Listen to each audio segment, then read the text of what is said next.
It's time for the Legend of Zelda Majora's Mask review for the Gamecube. Just like Ocarina of Time, Majora's Mask was originally an N64 title, but was ported over to the Gamecube on a collector's disc. And remember, please don't request any N64 games, because this will most likely be the last one I review. Thank you. One feature that most Zelda games do not have is a direct sequel, but that's not the case with this game. Majora's Mask is the direct sequel to Ocarina of Time. You don't need to play Ocarina of Time to understand this game, but if you haven't, why the heck not?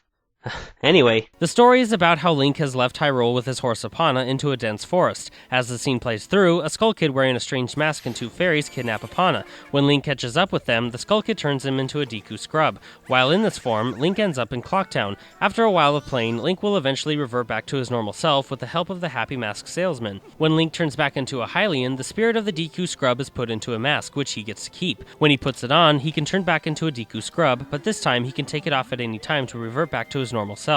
The main goal of the game is to help out the Happy Mask salesman by retrieving the mask the Skull Kid was wearing. The mask is called Majora's Mask, and it makes the wearer very evil and powerful. The trick to retrieving it is, you have to do it within 3 days, and in this game, 3 days is like 30 to 45 minutes max, so with nothing else to do, you start out on your journey. This game is similar to Ocarina of Time, not in story, but in graphics, controls, and gameplay. If you will notice, pretty much all the characters from Ocarina of Time have been ported over to Majora's Mask. Some of them have the same role, and some have a different one. There are some new characters as well, so it's not completely the same. At the time of its release, the graphics for this game were just as good as they were for Ocarina of Time. Actually, I think they may have polished it up a bit. I noticed how the characters, and you, would move in a smoother way, and I think they brushed up on the detail as well, which was nice. The controls were just as good as they were in Ocarina of Time. Move with the analog stick, attack with the B button, and use your items with the C stick. One noticeable feature in this game is that Link can turn not only into a Deku Scrub, but also into a Goron and a Zora as well via their own masks. Each mask can give Link new powers and abilities, and just like the Deku mask, you can take them off at any time. And the other noticeable fact about this game is that Link does not have the Master Sword. Instead, he has the Kokiri Sword. Dagger.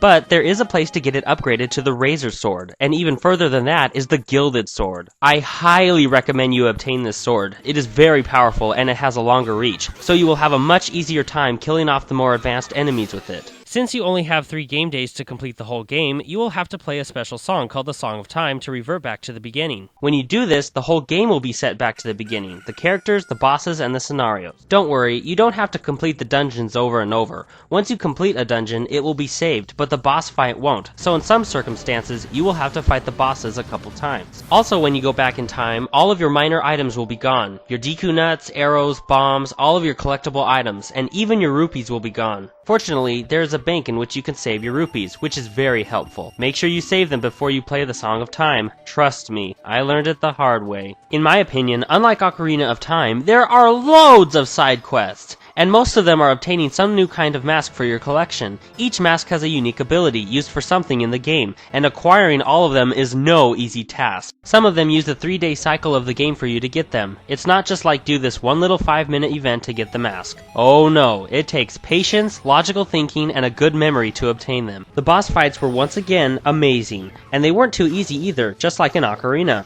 But one of the downsides that I found was that there weren't a lot of boss fights, meaning that the main game was fairly short. And the second one is that the game would sometimes have a bit of lag to it. Now I don't know if that was due to my disc, or maybe they jam-packed just a little too much data on the cartridge, or whatever. All I know is, there is some slowdown at some points in the game, but nothing that will mess you up. The Legend of Zelda Majora's Mask is a fantastic game. Just like Ocarina, the graphics, controls, gameplay, and boss fights are all terrific. The only downsides that I found were that the main story of the game was fairly short, but the massive amount of side quests and the length to complete most of the side quests definitely make up for it. And 2, the little lag problem could get annoying at times, but nothing that would make you mess up and get frustrated at. This game is amazing, and will have you spending hours and hours and hours trying to figure out how to obtain the next mask.